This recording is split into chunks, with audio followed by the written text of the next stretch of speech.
안녕하세요. 문학소년단입니다. 안녕하세요. 로맨스 정입니다. 안녕하세요. 챈들러입니다.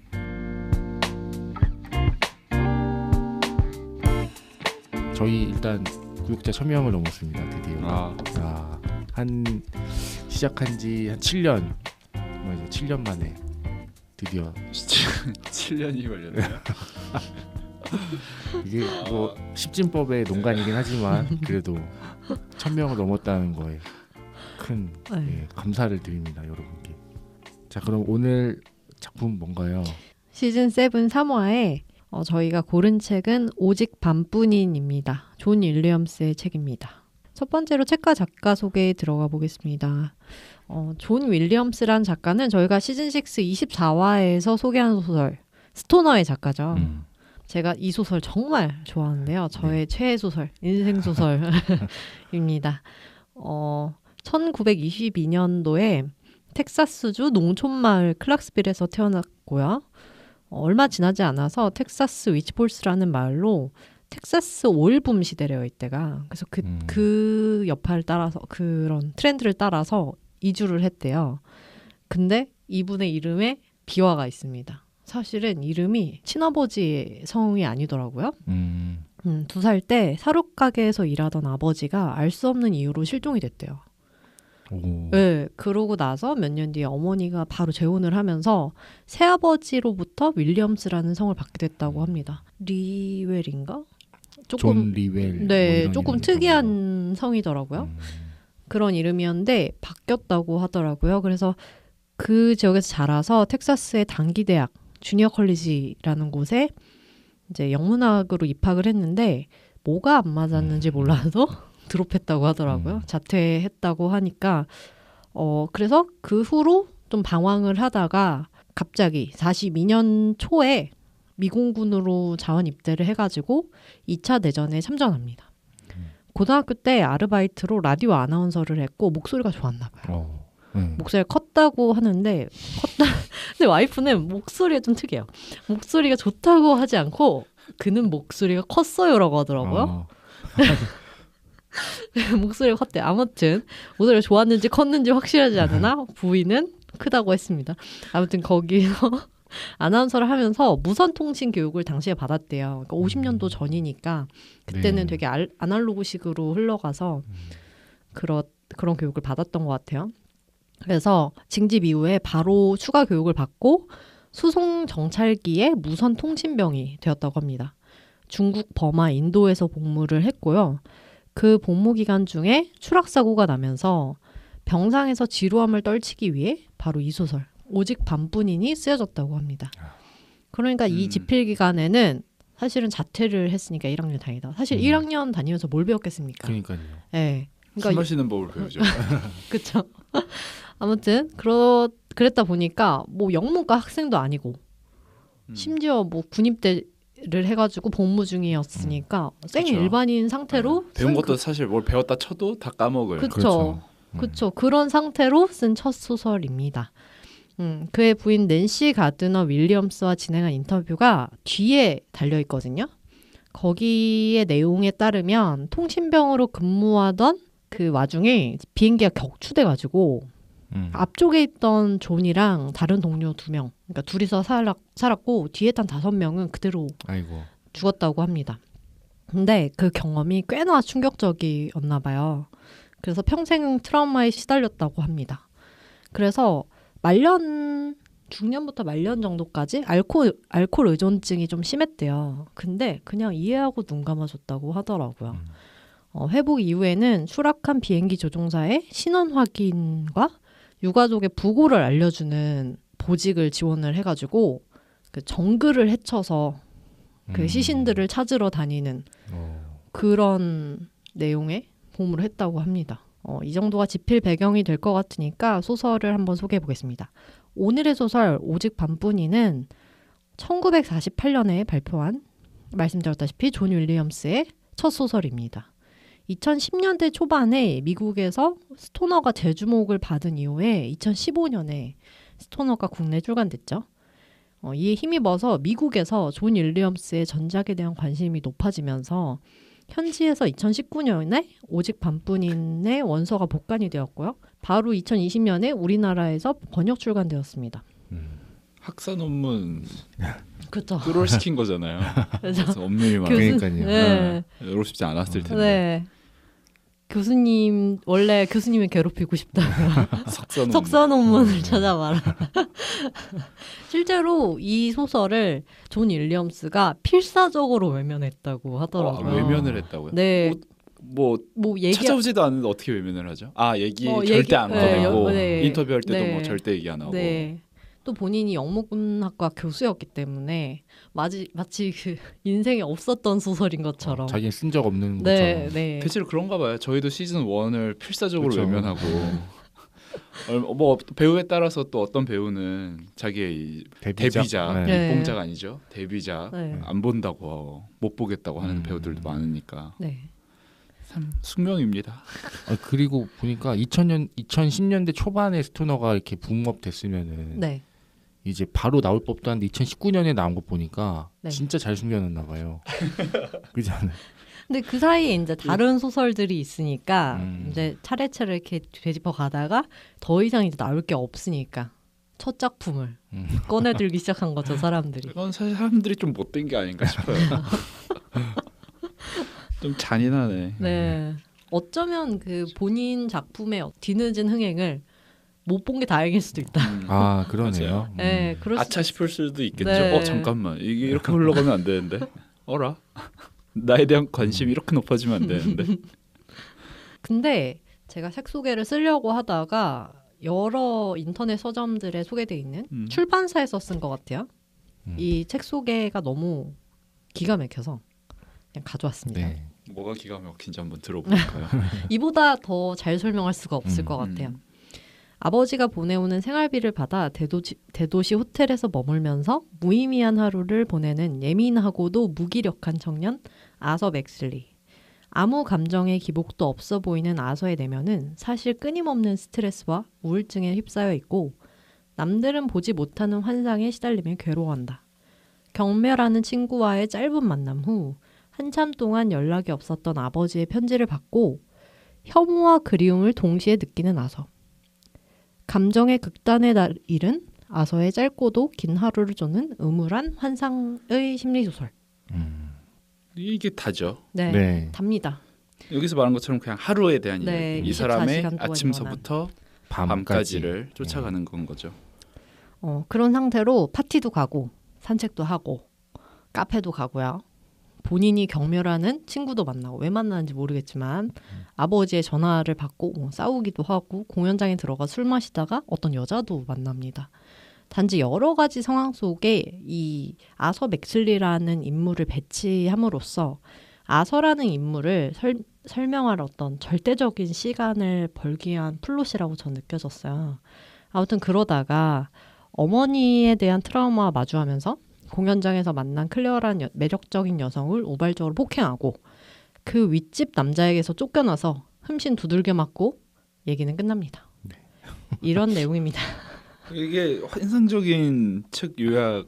네, 거죠. 뭐라고 쓸까 하다가 이렇게 써놨는데 뭐 빠진 책 게 소개를 이게 다예요. 네, 책 소개를 딱 봤는데 그 중간에 있는 아버지가 보낸 거기서부터 환상의 심리 소설까지가 너무 요약이 잘 돼 있더라고요. 되게 있어 보이게. 그래서 가져왔습니다. 이 책 읽어 마라. 이 책 읽어마라 코너입니다. 읽어야 하는 이유에, 챈들러입니다. 읽지 말아야 하는 이유에. 네, 로맨스 정입니다. 아주 난감해요.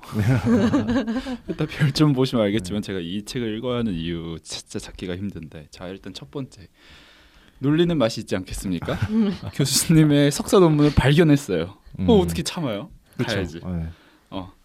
또 스토너가 워낙에 또 히트를 쳤고 궁금하지 않겠습니까? 이 사람 석사 논문은 어떨까? 네.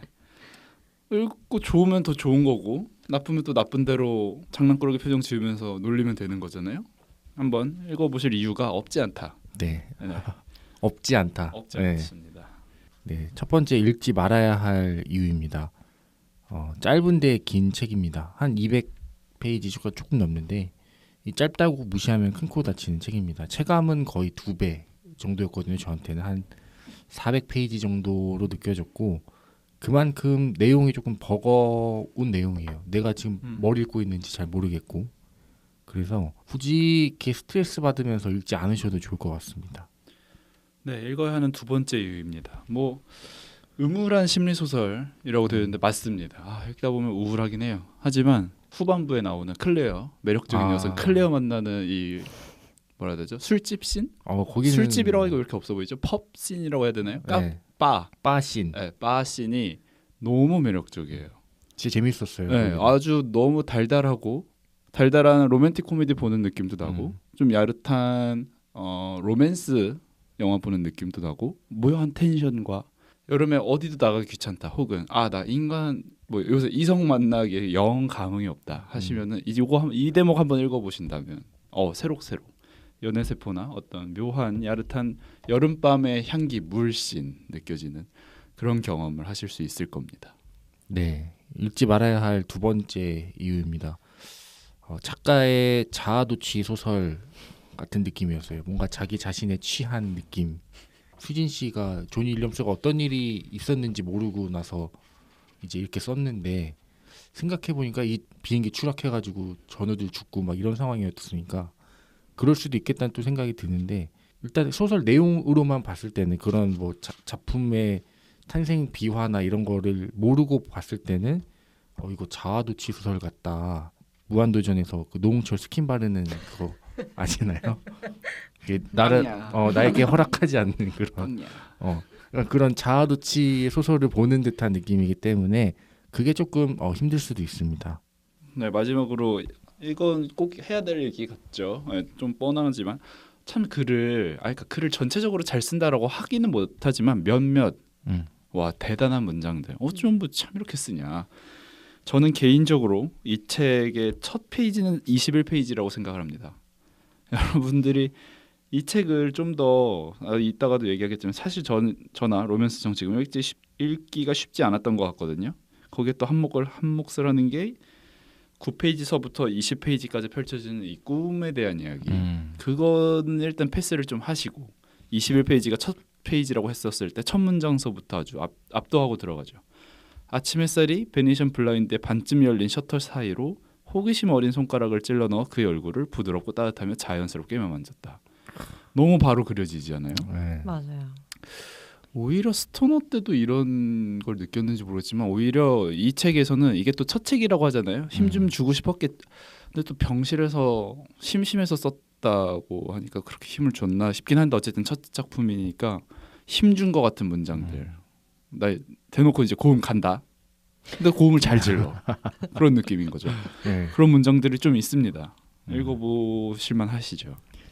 그 심심해서 썼다는 건 핑계 같아요. 자기가 저 이거 궁금한 게 운임을 다 했을 거예요. 심심해서 썼는지 이게 어쨌든 추락 사고 이후에 병실에 입원해 있었을 때 심심해서 썼다 그랬잖아요. 이게 그 이후에 또 설명해 주신 거는 추락 사고를 겪고 트라우마가 생겨 그 추락 사고라면은 사실 병실에서 심심했다고 표현하지는 않았겠죠. 그렇죠. 잊기 위해서 좀 몰두할 게 필요하지 않았나. 회피의 수단이었을까요? 네. 예, 마지막으로 읽지 말아야 할 이유입니다.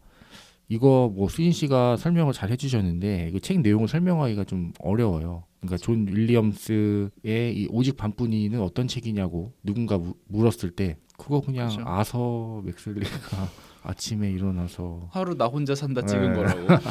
브이로그 그렇죠. 거의 그 정도 수준이어가지고. 그러네요. 예, 이거는 제가 스토너 때도 얘기했던 것 같아요. 스토너의 일생을 그렸다. 한 문장으로 요약할 수가 있는데 뭐 이 책 또한 그런 것 같아서 내가 지금 뭘 읽은 거지? 뭐 이런 생각도 들고 읽는 맛이 아까 챈들러 씨가 말씀하신 그 빠신 그 부분은 정말 읽을만한데 그 외의 부분들은 진짜 힘들어요. 예, 읽기 힘들어서 독서의 즐거움이 없다. 그렇기 때문에 굳이 안 읽으셔도 될 것 같습니다. 수진 씨는 이 책 어떻게 읽으셨나요? 저는 사실 스토너를 엄청 좋아했잖아요. 그렇죠. 네, 그러니까 궁금해요. 스토너만 좋아한 건지 존 윌리엄스도 좋아한 건지 이거 다르잖아요. 저는 아무래도 존 윌리엄스를 되게 좋아하는 사람인 것 같습니다. 지금 잠깐만 스타일이 너무 잘 맞는 것 같아요. 스토너는 뭐 많이 읽으신 거고 스토너 읽고 아마 빠지셨겠죠? 그 이후에 이 책 말고 네. 존 윌리엄스의 책을 찾아보신 게 있나요? 아니면은 이 책이 두 번째 책인가요?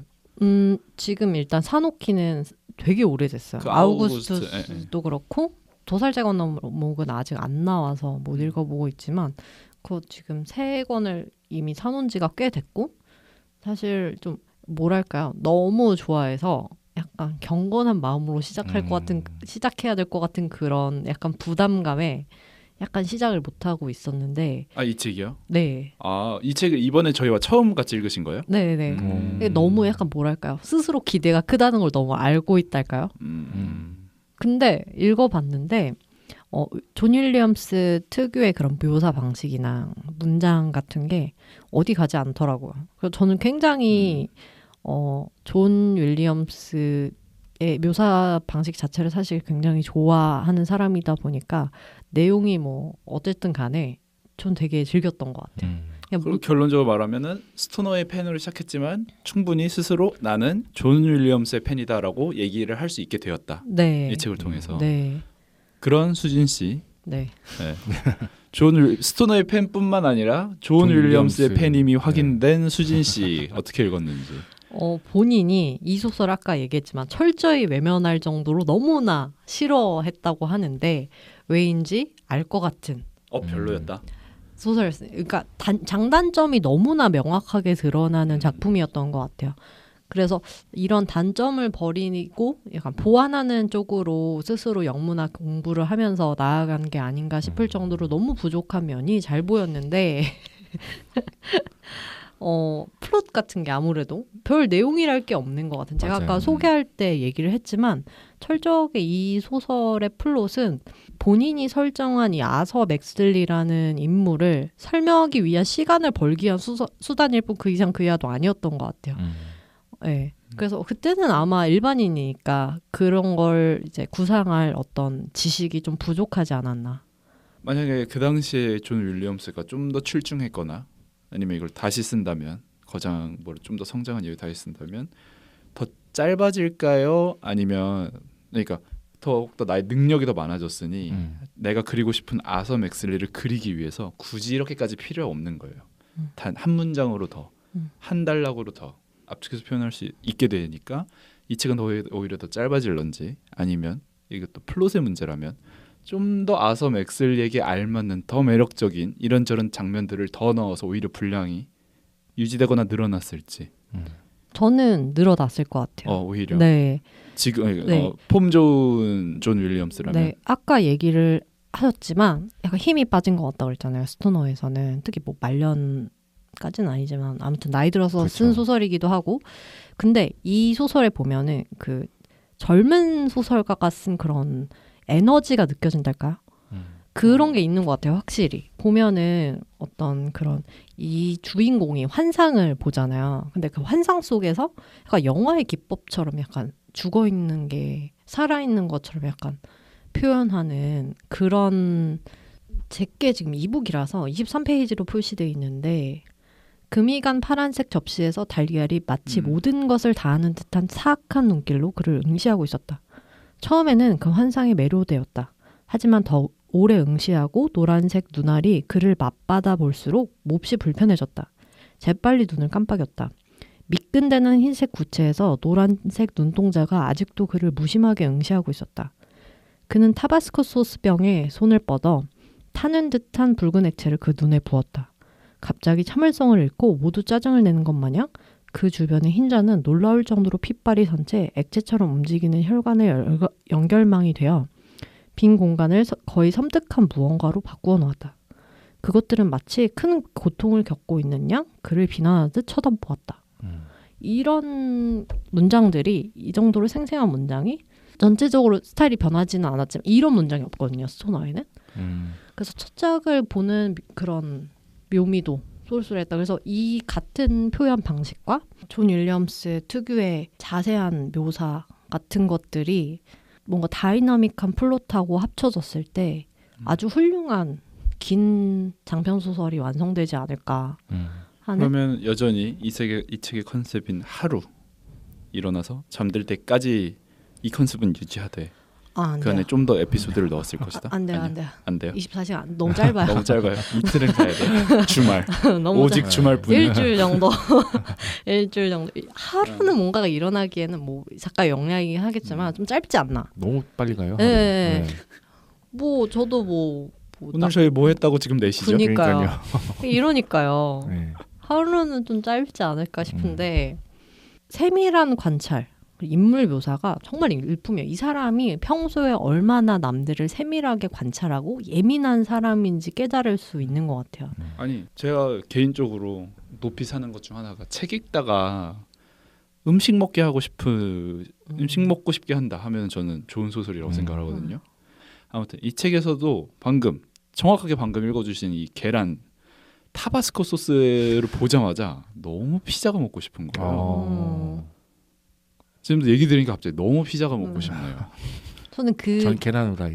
이 장면을 읽으면서 그 다이너의 그 냄새랑 그 웨이트리스에 대해서도 상세히 정말 묘사해놨거든요. 이럴 필요가 있나 싶을 정도로 웨이트리스의 태도와 그 사람의 어떤 화장과 막 모든 그 분위기에 맞아요. 대해서 묘사를 자세히 해놨는데 너무나 그 장면 속으로 빨려 들어간달까요? 먹는 거 잘 그리는 작가가 좋은 작가다라는 어떤 그 단순한 공식도 성립될 수 있지 않을까.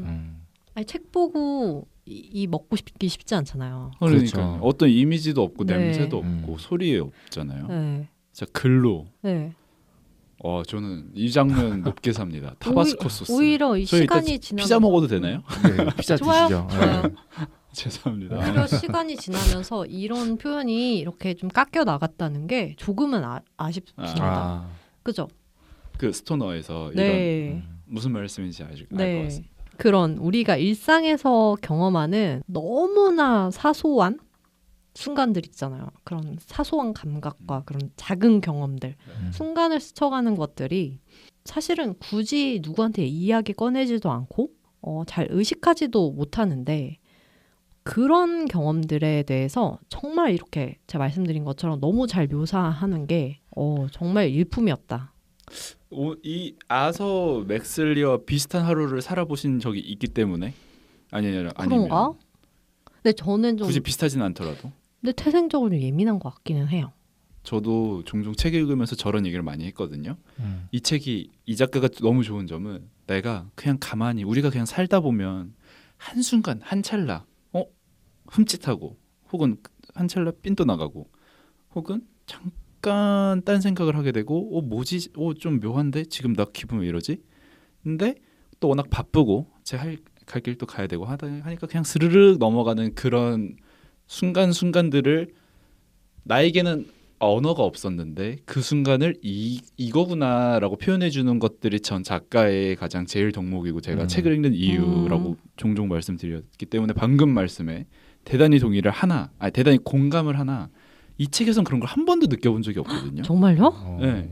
저만? 그래서 이게 놀라워서 질문을 드렸어요. 나만? 나에게는 이런 아서 맥슬리어 같은 경험이 없었기 때문에 이 책을 두고는 이렇게 못 느꼈으나 그 미덕을 저도 알고 있는 그 미덕을 수진 씨가 느꼈던 것은 아서 맥슬리가 좀 더 공감이 갔기 때문인지 그런 거 제가 좀 궁금했어요. 로맨스 정거 어땠어요? 저도 뭐 전혀 이 사람 왜 이래 이랬지. 그랬구나. 나랑 동일시된 적은 그래서 없던 것 더욱 같아요. 좀 자세한 설명을 들어보고 싶은 게 있습니다. 지금.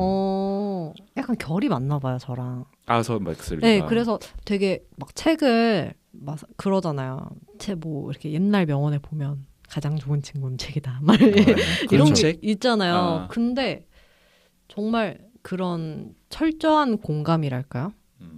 네. 그런 기억 저편에 있던 작은 순간들에 대한 감각이나 경험에 대한 공감이 바로 이 제가 느낀 존 윌리엄스 소설의 백미다. 네, 그런 생각이 들었습니다. 근데 저만 느꼈다니까 사실 뭐 설명할 길이 없네요. 설명할 길이 없네요. 아쉽네요. 불신한 사람들은 무시해주시고 갈 길 가시면 됩니다. 근데 저는 그래서 약간 어떻게 보면 좀 다르기는 하지만 약간 건전하고 성적인 묘사가 좀 덜 들어간 방식의 약간 한강 작가의 소설 한강이다. 같은 느낌이 약간 들었어요. 저는 제가 이 책만. 제가 저번 시즌에 그 한강 작가의 책을 읽으면서 뭘 읽었죠? 히라보 시간. 네, 히라보 네. 시간을 읽으면서 그걸 되게 좋아했잖아요. 그 잠깐 스치는 그 감각들에 대한 표현이 맞아요. 정말 네. 기가 막히다. 뭐 이렇게 막 지하 주차장에 웅크려 있던 차가 막 이런 표현들이 정말 좋았는데 그런 느낌이었어요. 자연물에 대한 그리고 사람들 인물들 이렇게 등장한 인물들에 대한 자세히 묘사가 미국 한강이 아닌가. 근데 조금 덜 음울하고 덜 성적인 표현이 섞인 하지만 그래도 여전히 음울한 네, 그런 느낌이었습니다. 저는 그런 류의 소설을 좋아하나 봐요. 취향의 네, 차이인 거죠. 장황하지만 그랬다. 이 소설은 약간 인물의 설정이 너무나 좋고 표현이 좋다 보니까 엄청나게 연기를 잘하고 엄청 유명한 스타 배우를 데려다가 영화를 찍었는데 플롯과 개연성이 부족한 거예요. 그러니까 초호화 각본가 캐스팅, 능력이 부족했다. 네, 초호화 캐스팅이라고 돈을 발랐는데 플롯이 문제가 있는 이 작품의 기획부터 잘못된 그런 느낌의 그런 느낌의 소설이었는데 만약에 그 배우가 팬덤이 엄청 커요. 근데 그 팬들은 이 작품이 재밌거나 없거나 상관이 없는 거예요. 그렇죠. 왜냐하면 작품을 하나 해준 것만으로도 그렇죠.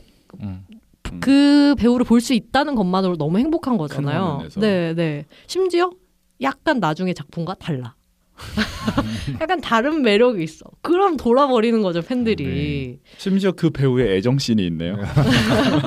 미쳐버리는 거죠. 그래서 뭐 플롯이 어쨌거나 저쨌거나 저는 너무나 사랑스러운 작품이었습니다. 근데 여전히 읽기는 조금 힘들긴 했어요. 너무나 무슨 얘기를 진짜 하고 있는지 모르겠어가지고 대체 이게 무슨 상황인지 잘 모르겠는데 아무튼 뭐 문장은 마음에 드는데 아무튼 무슨 상황인지 잘 모르겠는 그런 느낌이었습니다. 로맨스정은 제가 이 수진 씨가 이렇게 설명하시는 모습을 보면서 내가 박준이나 이기호나 뭐 이런 작가를 설명할 때 이런 느낌이겠구나 라는 생각이 들더라고요. 그래서 되게 좀 지금 자제할 생각이 있다? 좋아 보였어요. 이렇게 막 좋아하는 작가가 있어서 전 요즘에 좀 흐려졌거든요. 박준이나 이기호에 대한 그런 팬심이 많이 옅어졌는데 수진 씨는 존 윌리엄스에 대한 팬심이 더 올라간 것 같아가지고 상당히 부럽습니다. 모르겠어요. 이상형을 깨달은 걸까요? 그럴 수도 있죠. 넌 작가로서 이상형? 그때 죽었네. 네. 더 이상 볼 수 없어요. 네, 그러네요. 그러니까요. 후속작이 나올 수가 없는 작가라서 너무 아쉽네요. 근데 또 숨겨놓은 게 있을지도 모르죠. 아직 미출간 작품이 있습니다. 그렇죠. 네. 그런 것들도 있으니까. 국내 미출간이 있어가지고 어떻게 영어 공부를 열심히 해야 되나? 네, 저는 이 책을 어떻게 읽었냐면은 참 내가 뭘 읽었나 싶은 작품이었습니다. 80년대 그 왕과이 감독 홍콩 영화 또는 프랑스 예술 영화 그리고 홍상수 영화 보는 듯한 느낌, 어떤 찌질남 그런 느낌을 받았고 스토너 작가니까 그래도 뭔가 있겠지, 작가의 싹수를 볼 수 있겠지라고 생각을 하면서 읽었습니다. 스토너 몇 점이었죠? 스토너가 한번 찾아볼까요? 지금 근데 아까도 말씀드렸지만 정말 좋은 문장들이 많아서 그냥 그 좋은 문장들 묘사들을 읽어 나가다 보니 어느새 다 끝나버린 책이었습니다. UDT 행군법 이거든요. 뭐죠? 그게 뭐죠? UDT 행군법이라고 했는데 그 행군 이렇게 걸을 때 장거리를 걸을 때 고개를 들고 자꾸 목표물이 어딘지 보면은 이 지치는 거예요. 근데 땅만 보고 계속 걸으면은 이게 오르막길인지 그냥 내리막길인지 내가 지금 가야 될 게 어딘지 그냥 땅만 보고 계속 걷는 거예요. 그래야지 이제 내 멘탈을 케어할 수 있으니까. 와, 저기 오르막이다. 저기 100m 앞에 오르막이 있네. 나 힘들겠다. 이런 마음이 들면은 못 읽는 거죠. 그래서 그냥 계속 땅만 보고 걷는 거예요. 계속 앞사람 발만 보면서. 그런 UDT 행군법으로 읽었다는 거. 다음 문장만 본다. 네, 내가 읽고 있는 이 문장만 본다. 이게 스토리가 어떻게 되든 나는 끝까지 읽어 나간다. 그래서 일단 이 한 페이지 끝내자. 네, 저는 이래서 딱 한 번에 읽었거든요. 그래서 단숨에 읽어가지고 언젠가는 보여주겠지 하면서 읽다 보니 끝나버린 그런 책이었습니다. UDT 행공법을 구사해야 되는 네. 유해 소설이었다. 군대 한번 다시 갔다 왔다는 거잖아요. 지금 책 읽는데 이게 뭐예요 이게. 그만큼의 그런 집중력이 상당히 필요했다. 딴 생각 안 하도록. 본인은 UDT인가요? 아, 저는 아니죠. 어디 누가 UDT 출신 누가 그렇게 얘기했어요. 앞에 고개 들지 말라고. 그럼 너무 힘드니까 제가 강철 부대 보다 그랬다. 강철 부대라는 프로그램이 있었거든요. 그거 보면서 아무튼 참고로 로맨스적인 스토너 5점 만점 4점 줬습니다. 오, 그렇죠. 그때 즐기셨네요. 즐겼죠. 즐긴 네. 독서였네요. 네. 뭐 돈이 많지만 가정사가 불우한 아서의 하루를 보면서 또 그 재벌가를 다룬 그 드라마 음주 가무에 취해 사는 한 셋째 아들 정도 되는 그 아픈 손가락인 셋째 아들 캐릭터를 본 듯한 느낌을 받았습니다. 돈은 많은데 좀 경계심 있고 좀 잘생기고 나중에는 이런 아서라는 캐릭터에 관심이 생기긴 하더라고요. 결국에는 처음에는 너무 힘들었는데 뒤로 갈수록 얘는 왜 이럴까? 무슨 사연이 있을까? 자꾸 좀 궁금해하게 되고 뭔가 매력적인데 왜 매력적인지 모르겠는 약간 퇴폐미의 매력이랄까요? 이 사람 뭔가 아파 보여. 자꾸 눈이 가는 그런. 연민이 피어오르는. 네, 맞아요. 이 사람 왜 이럴까? 자꾸 이렇게 좀 쳐다보게 되는 그런 게 있더라고요. 그래서 나쁜 사람에게 끌리는 이유가 이런 건가 싶기도 했고요. 존 윌리엄스는 저한테 스토너로 1점을 땄고 오직 반뿐인으로 마이너스 1점을 감점당해서 지금 0점인 상태. 아 그래요? 그럼 무해 이건 상태. 사실상 마이너스 4점 별점 마이너스 4점이네요.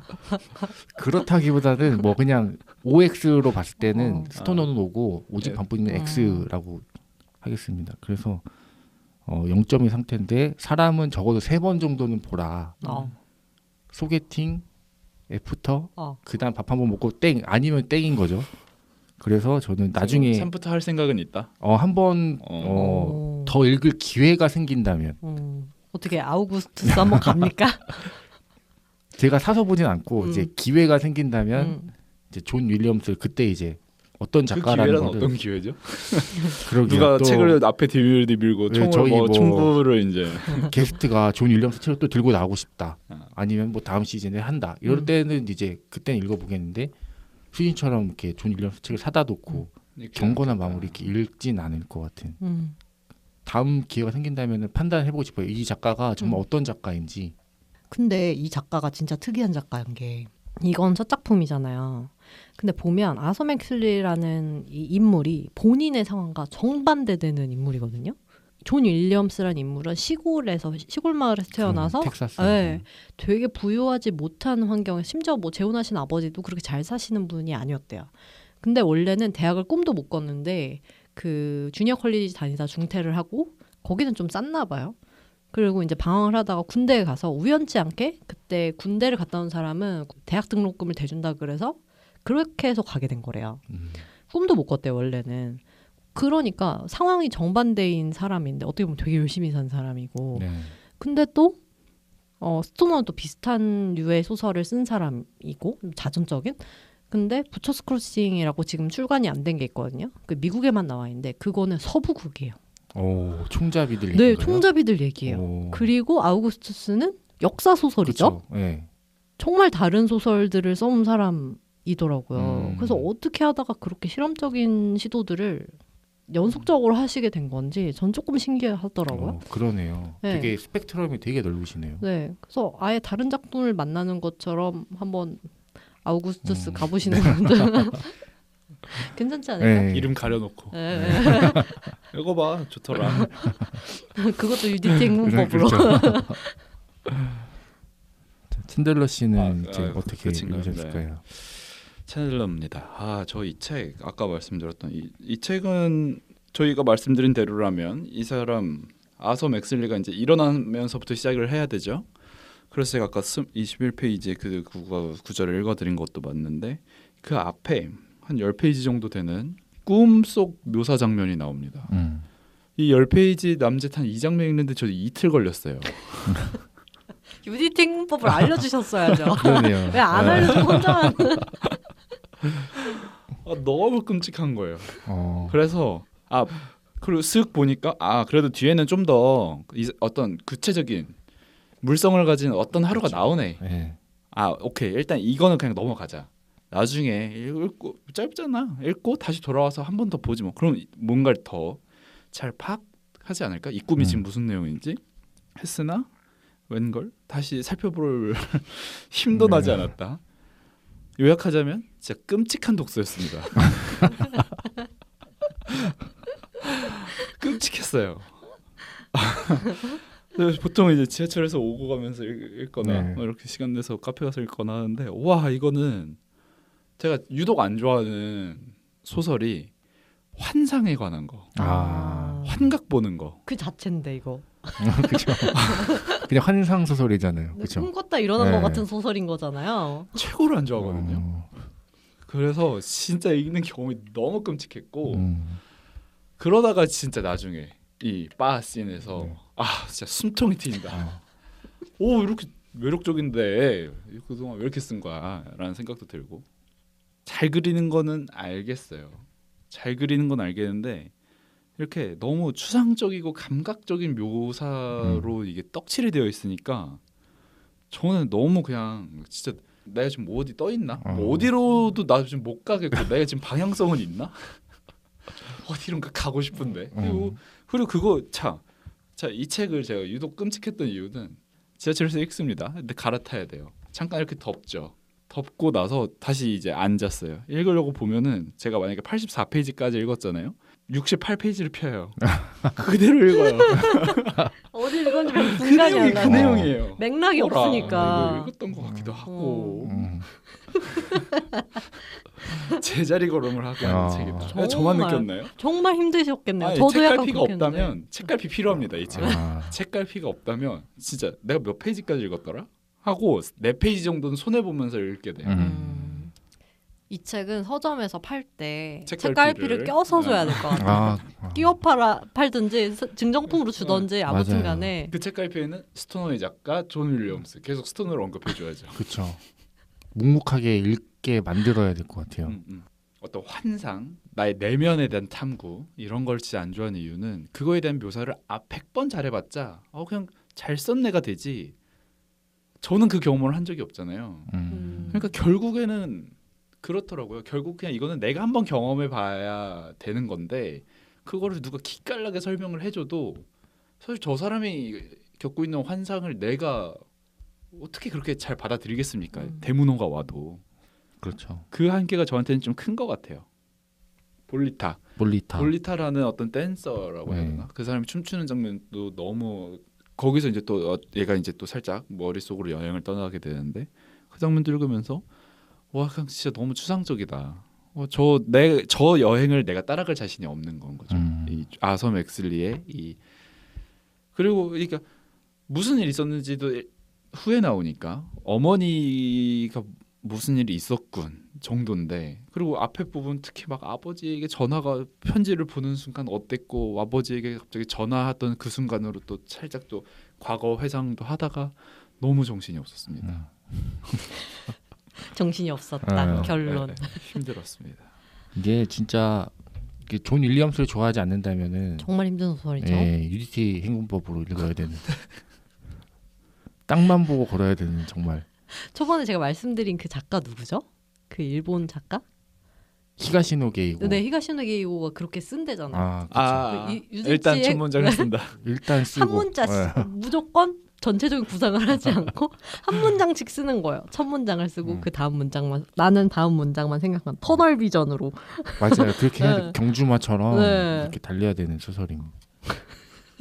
근데 저도 챈들러 씨 그 감상평에 공감을 하는 게 그 UDT 행군법으로 해야겠다고 생각이 든 게 이제 첫 페이지부터거든요. 이거 잠깐만 다른 생각하면 안 되겠다. 이거 바로 느낌이 왔어요. 딱 처음 느낌 있는데. 바로 왔죠. 봐요. 이 꿈속 마치 무중력 상태이고 제가 지금 무중력 상태이죠. 살아있는 느낌도 들잖아요. 죽어 있었습니다. 한없이 펼쳐진 어둠 속에서 의식이 스며드는 안개처럼 소용돌이치고 흔들리는 이 꿈 속에서 처음에 그는 아무 느낌도 없었다. 이때부터 조금 쎄해요. 느낌이 쎄해가지고 끝까지 읽어보자 이렇게 된 거 같아요. 그러니까 재밌으면은 약간 아껴보고 막 이런 게 있잖아요. 절대 끊어 읽을 생각하지 마세요. 네. 맞아요. 한 번씩 지하철에서 읽으셔야 읽지 돼요. 마세요. 다시 맞아요. 시작할 수가 없는 소설인 것 같아요. 네 페이지 손해 봅니다. 네, 네, 맞. 읽을 때마다 네 페이지씩 손해 봐요. 분명히 하루에 100페이지씩 읽어도 자꾸만 끝나지 않는 신기한 소설이 될 수 있는.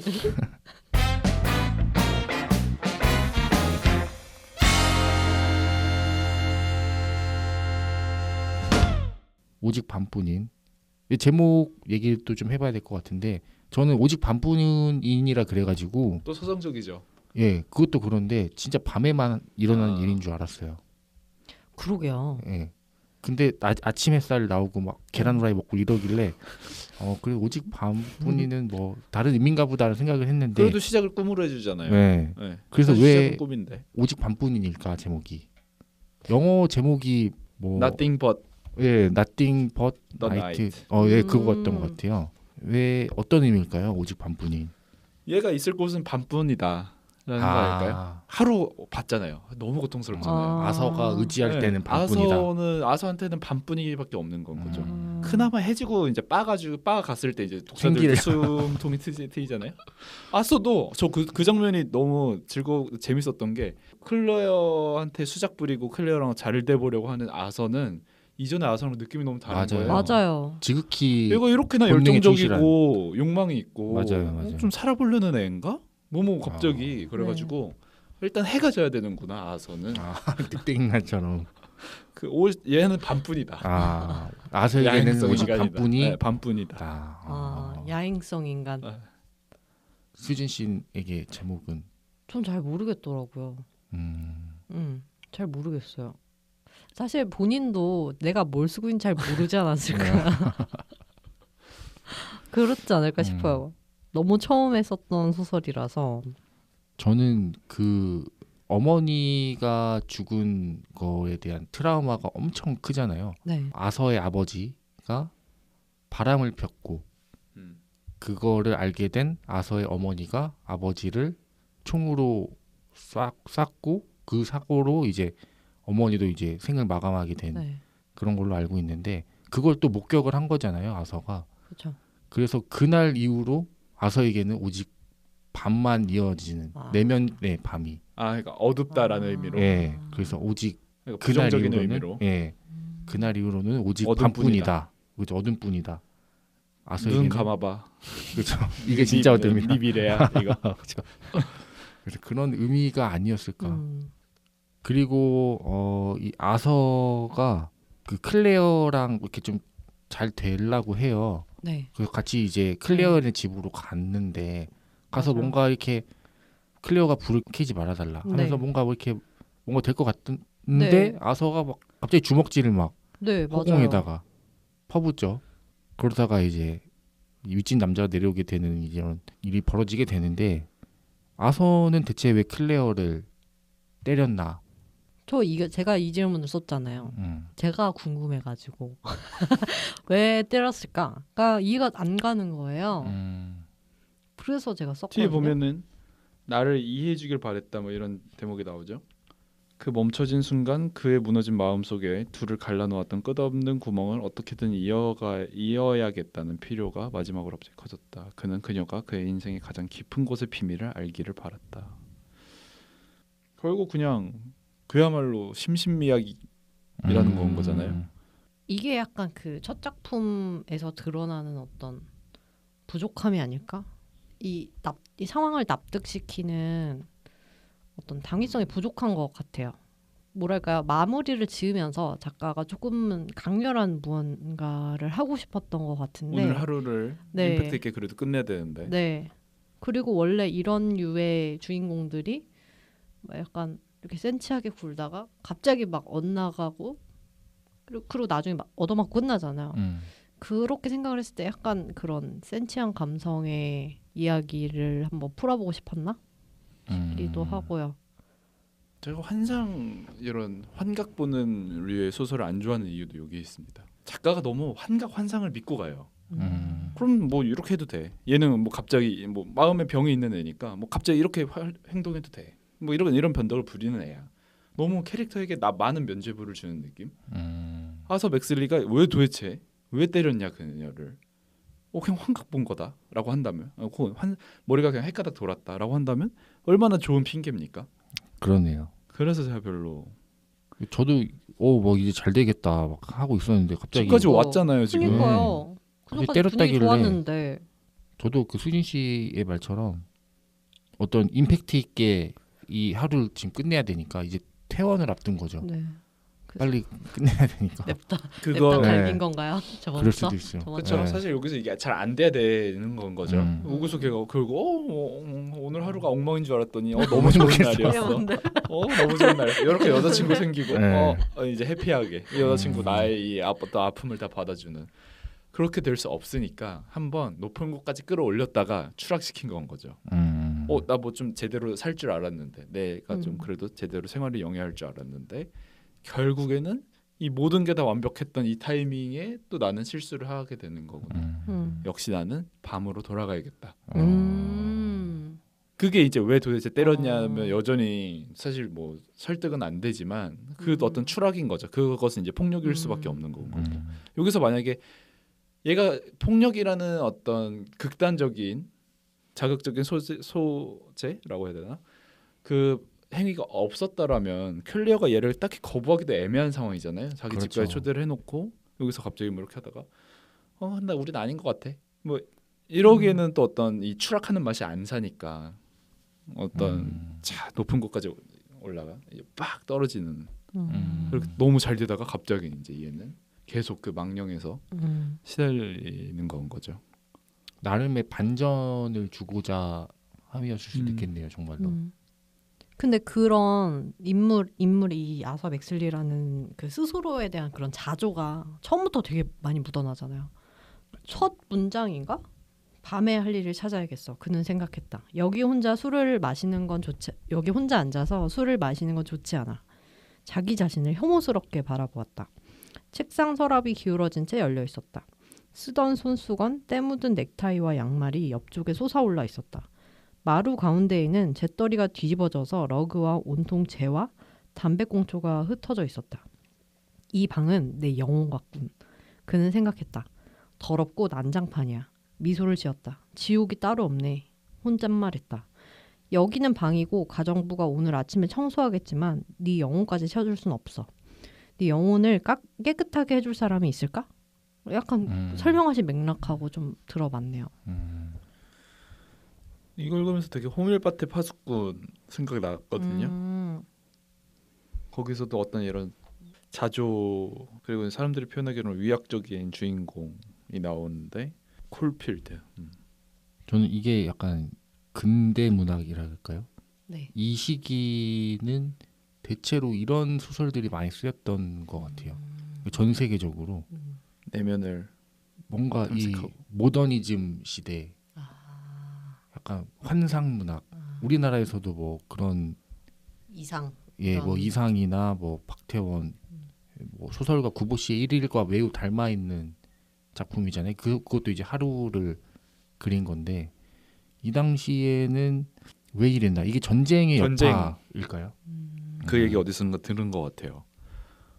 뭐 때문에 제가 자료 조사하다가 읽었는데 전쟁 이후에 대체로 이런 식의 작가들이 뭐 자조적이고 어떤 뭐랄까 자기 환멸에 빠지고 그런 식의 글쓰기가 이어지다가 제가 그때 담당했던 어떤 작가가 나타나서 이 흐름을 바꿨 어쩌고 뭐 그런 기억이 나는데 참 전쟁이란 그런 거겠죠. 참전 한번 한 작가는 결국에는 이렇게 글을 쓰게 되고 이런 글을 쓸 수밖에 없고 이거 어떤 치유의 과정이라거나 아니면 이렇게 해소할 수밖에 없었던 전쟁인 것 같습니다. 책 갈피. 자, 인상 깊었던 문장을 꼽아보는 책갈피 시간입니다. 먼저 저부터 말씀드리겠습니다. 저는 이북에서 있어가지고 페이지는 정확히 모르겠지만 우리는 정말 외롭다. 그는 생각했다. 언제나 참으로 외롭다. 요 문장인데 오직 밤뿐이는 외로운 아서 맥슬리가 주인공이다 보니까 이 문장이 참 되게 단순한 문장인데 눈에 박히긴 예. 했어요. 저도. 딱 꽂히더라고요. 이 문장이. 챈들러 씨는 네, 챈들러입니다. 119페이지. 정신과 육체의 힘이 급격히 약화되는 걸 느꼈다. 이제 하루 전체가 거대한 시련의 일부였다는 걸 깨달았다. 그를 이렇게 약하게 만든 것이 무엇인지 딱 하나를 정확하게 짚어 말할 수 없었다. 너무 많은 사건이 있었고 각 사건은 다른 사건 위에 쌓였으며 각자는 그 자체의 긴장감을 만들어냈고 이제 그 총합이 그의 신경을 너무 강하게 끌어당겨서 자기를 방어하기 위해 반응할 방법이 없었다. 정신과 육체의 힘이 급격히 약화되는 거 너무 뭔지 알지 않겠나요? 네, 그렇죠. 그리고 마침 그 하루가 진짜 모든 게 다 꼬이고 이 참 아서 맥스리 너무 많이 꼬였잖아요. 뭐 진짜 이상한 친구도 만나고 친구 절교 한번 하고 아버지랑도 아주 언짢은 대화를 한번 하고 진짜 너무 지친 거죠. 뭐 어떡하겠 진짜 막 내가 어떻게 해야 될지를 모르겠다. 정신과 육체의 힘이 약해지면서 너무 공감되고 제가 아마 약해졌던 순간에 읽었겠죠. 그래서 가져오게 되었습니다. 네, 수진 씨는 어떤 문장이 인상 깊으셨나요? 저는 책갈피를 꽂은 문장이 정말 많은데요. 수두룩 빽빽이네요. 네, 정말 많은데 그래서 네. 지금도 계속 고민을 했거든요. 근데 제가 가장 인상적이었던 거는 아서가 레스토랑에서 이제 대왕의 아버지를 만나는 날 피하다가 아서가 아버지가 머무른 호텔에 전화를 해가지고 그 다음날 7시인가에 만나기로 합니다. 근데 아버지가 와 있어요.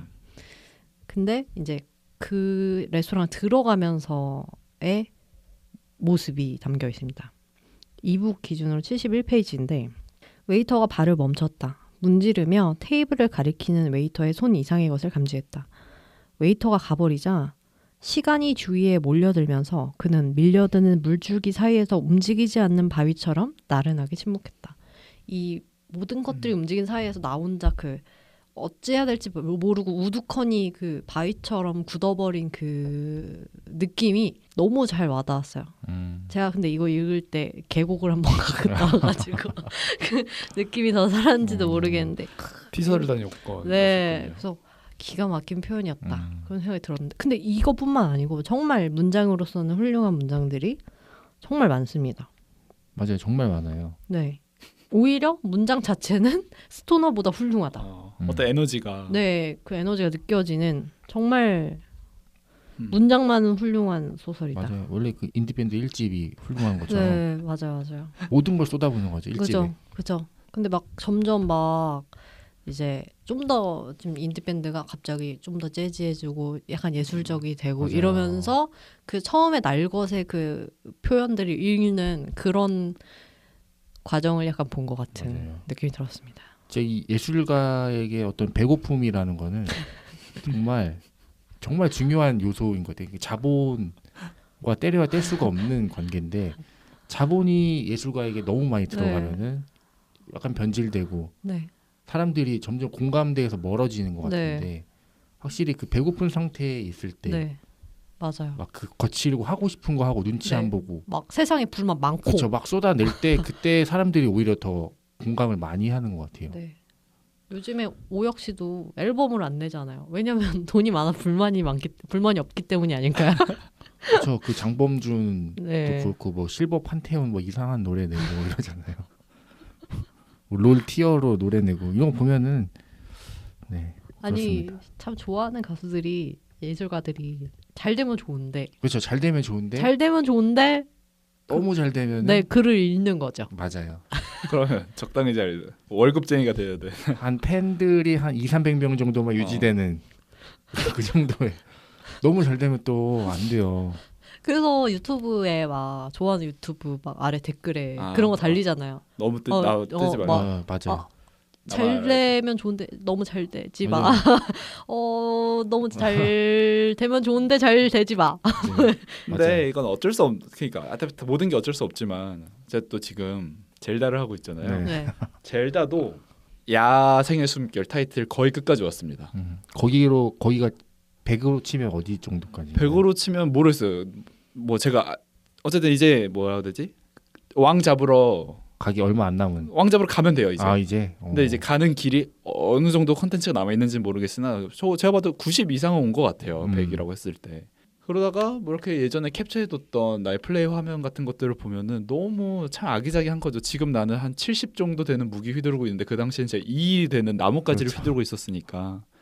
근데 참 너무 그때 그 처음에 그 경험이 너무 소중한 거죠. 오히려 그때가 지금보다 좀 더 경외 어떤 새로움, 판타지 그 속에서 살던 때가 아닌가.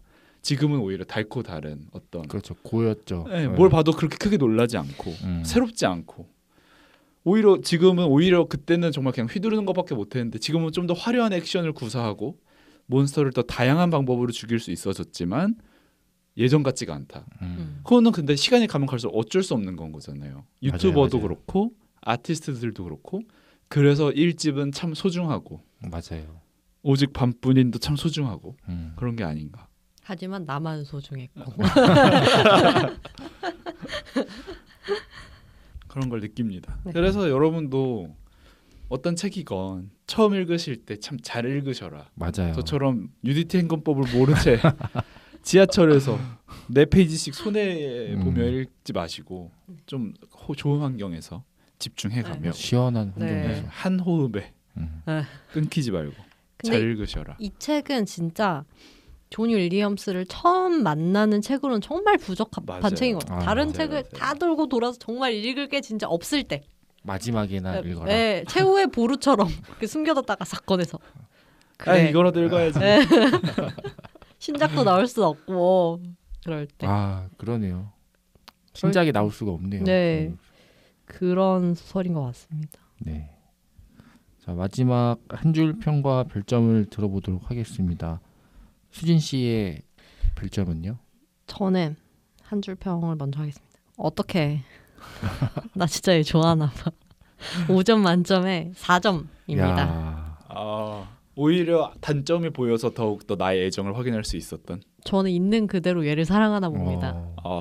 네, 앞으로도 더 기대가 네. 되겠네요. 아직 읽지 그쵸. 않으신 것들이 있으니까. 그렇죠. 아우구스투스가 그 어떤 망작일지라도 즐길 준비가 돼 있다. 네, 그다음 로맨스 정의입니다. 아서야 아서라. 별점은 5점 만점에 2.5점입니다. 그럼 챈들러 씨는요? 네, 110페이지 빠씬서부터 읽으세요. 빠씬만 읽으세요. 5점 만점에 1.5점입니다. 1.5점. 야, 이거 극명하게 이렇게 또 오랜만에 갈리네요. 자, 그리고 저희 다음 주에는 또 짧은 거. 예, 또 짧은 거 읽습니다. 단편집이라고 하기에는 엔솔로지입니다. 네. 사랑, 이별, 죽음에 관한 짧은 소설. 정희연 작가와 임소라 작가와 정지돈 작가가 한 편씩 단편 소설 모아놓은 엔솔로지. 매우 짧고 3편 합쳐가지고 114페이지. 예. 저는 이 책을 이제 도서관에서 빌렸는데 못 찾았어요. 너무 얇아가지고 이게 내가 지금 묻혀있죠? 뚱뚱한 애들 사이에 뚱뚱한 사이에 묻혀 있어가지고 어딨지? 한참 찾았던 책입니다. 고양시 도서관에는 있나 보네요. 저는 없어가지고 샀거든요. 별로 사고 싶지 않았는데 요즘에 웬만하면 안 사려고 하고 있거든요. 그쵸. 짐이 되기 때문에. 네. 아무튼. 그래서 또 이북을 읽으시고. 이북에는 없었나요? 네, 없더라고요. 없더라고요. 전자출판이 안 돼 네. 있더라고요. 왜 그런지 다음 주에 알아보시죠. 네, 한번 들어보시도록 하시죠. 자, 그럼 인사 나누겠습니다. 하나, 둘, 셋. 또 봐요.